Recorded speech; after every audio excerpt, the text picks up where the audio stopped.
ఇవాళ ఈ గ్రామానికి ఇక్కడికి వచ్చిన ప్రధానమైన కారణం మీ అందరికీ తెలిసిందే. గత కొద్ది కాలంగా అన్యాయంగా ప్రజల మనసులకు వ్యతిరేకంగా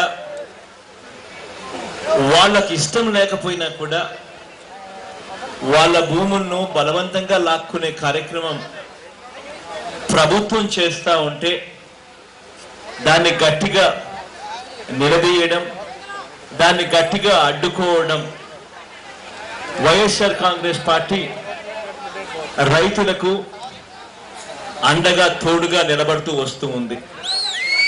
దీంట్లోనే భాగంగానే మొన్నగా ఆర్కే అయితే మీ తరఫున నిరాహార దీక్షలు చేశాడు, మీ తరఫున పోరాటాలు చేశాడు.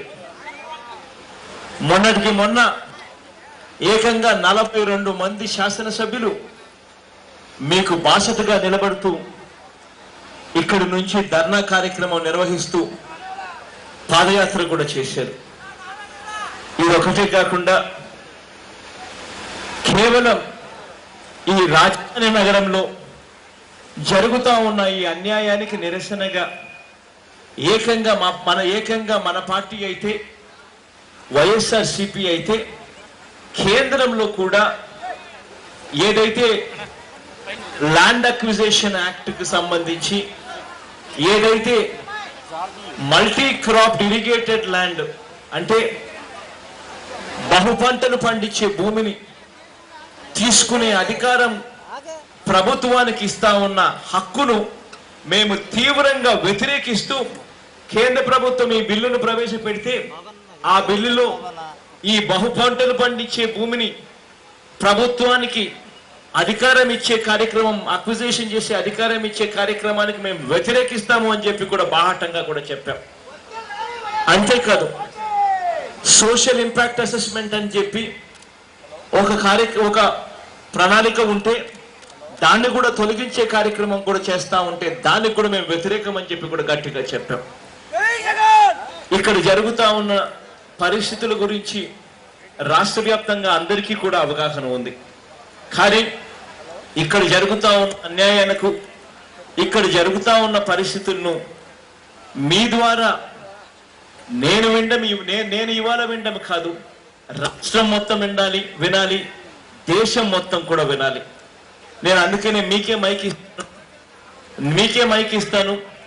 మీలో నుంచి కొంతమంది రైతులు, మీలో నుంచి కొంతమంది అక్క చెల్లెమ్మలు, కూలీలకు పోయి పనులు చేసుకుంటా ఉన్న అక్క చెల్లెమ్మలు ఆ మాటలు కూడా వినాలి, ఇతరుల మాటలు వినాలి, వాళ్ళు పడతా ఉన్న బాధలు చూడాలి, వినాలి.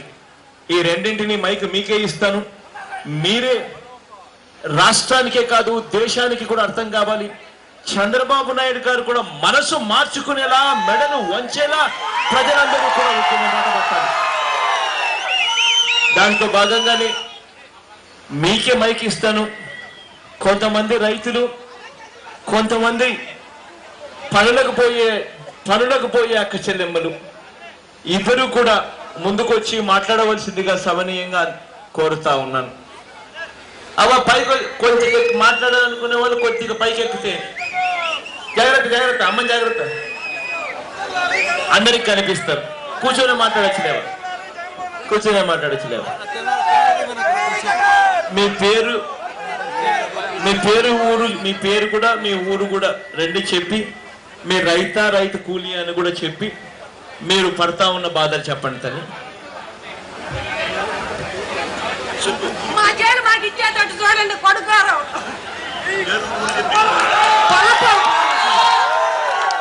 పొలపాలు పార్వతి అండి. మేము ఇద్దరము మూడు పిల్లలు రోజు చేనికి వెళ్తాము. నడుం ప్రాబ్లం వచ్చింది, 4 లక్షలు అడిగాడు రాజశేఖర రెడ్డి గారు. మేము ఆపరేషన్ చేయించుకునే తాకత లేకపోయినా రోజు చేనికి వెళ్ళిపోతున్నాము. ఇద్దరు ఆడపిల్లలకి పెళ్లిళ్ళు చేసి పంపించేసాము. వాళ్ళ చేయాలి మేము కౌలు తీసుకున్నాము. ఆయన 10 ఏళ్ళకి 20 ఏళ్ళకి ఇస్తానన్నాడు 20 సెంటు. అప్పుడు దాకా మేము ఏం తినాలి? గడ్డి తినాలా? మేము ఏం తినాలండి? మేము ఏదో ఒకటి తినాలి కదా. మమ్మల్ని చూస్తారా? అల్లుళ్ళు కూతుళ్ళు ఆస్తిలు తీసుకెళ్ళకపోతే చూడరు కదా. వాళ్ళు ఒకరికి ఎదురు ఒకరు కూర్చోవాలి, మమ్మల్ని పోషించలేరు కదా.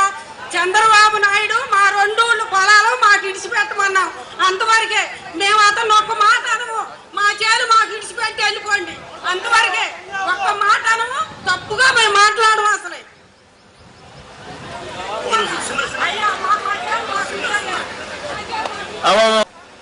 ఎంత సొంత భూమి ఉంది?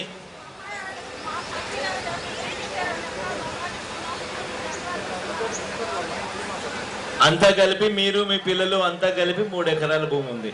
అందరికీ కలిపి 2 ఆడపిల్లలకు కలిపి వాళ్ళకి ఇచ్చే భూమితో కూడా మీరు లెక్కేసుకుంటే అంతా కలిపి 3 ఎకరాల భూమి ఉంది. ఇది కాక మీరు ఏమైనా కౌలుకి ఏమైనా భూమి తీసుకుంటున్నారా? ఇంతకు ముందు కౌలుకు చేసుకునే వాళ్ళు ఇప్పుడు నడుము ప్రాబ్లం వచ్చి కౌలుకు కూడా తగ్గించారు. ఈ 3 ఎకరాల మీకు భూమి ఉంది, అందరూ కలిపి మీ కూతుర్లకు మీకు అందరికీ కలిపి. ఈ 3 ఎకరాలకు సంబంధించిన భూమిలో ఇవాళ మీకు భూములు ఇవ్వాలని ఉందా, మీకు భూములు ఇవ్వకూడదని ఉందా? చాలా చచ్చిపోతాం. మేము పొలాలు ఇవ్వము. 20 సెంట్లు అంటే ఎప్పుడుగా ఇస్తారు? మేము అప్పుడు దాకా మేము ఎదురు చూస్తామా?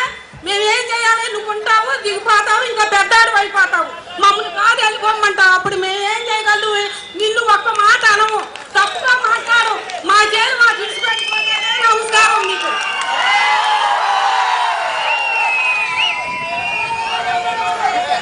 మైక్ పాలతో మాకు ఇచ్చేసి కాదండి, పెద్ద పిల్లలు పెరమాకి ఇచ్చారు, పిల్లలు చదువుకోవడానికి వచ్చారు, వాళ్ళు పెళ్లిడికి వచ్చారు. పిల్ల పెనమాకు పొలం, ఉండవిల్లి పొలం, ఒకటే పొలం అమ్మ మాది వాటిని నిన్న వచ్చి బాధపడి ఏడిసిపోయింది. పిల్లల్ని చదివించుకోకుండా ఇంట్లో పెట్టుకోలేం కదా, చదివించుకుందాం అనుకుంటాం కదా. పిల్ల పెళ్లికి వచ్చింది, ఆడపిల్ల పెళ్లికి కట్నాలు ఇవ్వకుండా ఏకోకుండా ఎవరికి ఇచ్చి చేస్తాము? ఒకరు ఎదురు ఒకరు కూర్చొని మేము ఏం చేస్తామండి? ఇంకేమన్నా పాపులు అయినా సాగు చేసుకోగలదు. అసలు ఉండ పొలమే తీసుకుంటారంటే అసలు మేము ఏం చేసామండి? మాకు బాధగా ఉందండి. మేము అసలు అన్నాదంటలేదండి, బాగు బాధగా ఉందండి. అలా ఇప్పుడు ఈ భూములు మీకు మీ దగ్గర నుంచి ఏదైతే బలవంతంగా వాళ్ళు తీసుకునే ప్రయత్నం ఏదైతే చేస్తా ఉన్నారో ఆ భూములు ఎకరా విలువ ఇప్పుడు ఎంత ఉంది? ఇక్కడ చాలా రేటు ఉందండి. రేటు సమస్య మేము అనలేదు కదా. 7-8 కోట్లు ఉంది, 10 కోట్ల దాకా ఉందండి పొలము. మేము రేటు సమస్యలని అనలా. మా పిల్లలు బతకాలి, మేము పండించుకోవాలి. రేటు సమస్య లేదు, మేము పండించుకోవాలి కదా. మీకు ఇప్పుడు వ్యవసాయం చేస్తా ఉంటే ఎన్ని పంటలు పండుతా ఉన్నాయి? ఇక్కడ 3 పంటలు పండుతాయండి, 4 పంటలు పండుతాయి. ఫస్ట్ మొగజొన్న వేసుకుంటాం, తర్వాత ఉల్లిపాయ వేసుకుంటాం, తర్వాత మునగలు పెట్టుకుంటాం, మళ్ళీ పైరు మొగజొన్న వేసుకుంటాం. 4 పంటలు పండుతాయండి మాకు. 3-4 పంటలు తక్కువ లేకుండా పండిస్తా ఉన్నారు. ఎకరాకు మీకు ఏ మేరకు ఆదాయం వస్తా ఉంది? ఎలా అరటికాయలు అమ్మితే 200 చేసి అమ్మితే 1200 మొక్క వేస్తామండి మేము. 1200 మొక్కకి 200 తీసేసినా కూడా 2 లక్షలు వస్తాయండి అరటికాయల వరకే. ఉట్టి అరటి వరకే. మొత్తం 3 పంటలు 4 పంటలు అన్ని కలిపి మీకు ఎకరాకి ఏ మేరకు ఆదాయం వస్తా ఉంది? వస్తుందండి, చాలా వచ్చింది. అంటే ఉజ్జాయింపుగా మేము లెక్కేసుకోం కదా. 4-3 లక్షలు వస్తాయి. ఆయన ఇచ్చే 5,000, 10,000, 50,000 మాకేమో కవరు, మేము తిండి తినాలి కదా. ఇలా రాజశేఖర రెడ్డి ఆపరేషన్ చేస్తే 4 లక్షలు తెమ్మన్నాడు.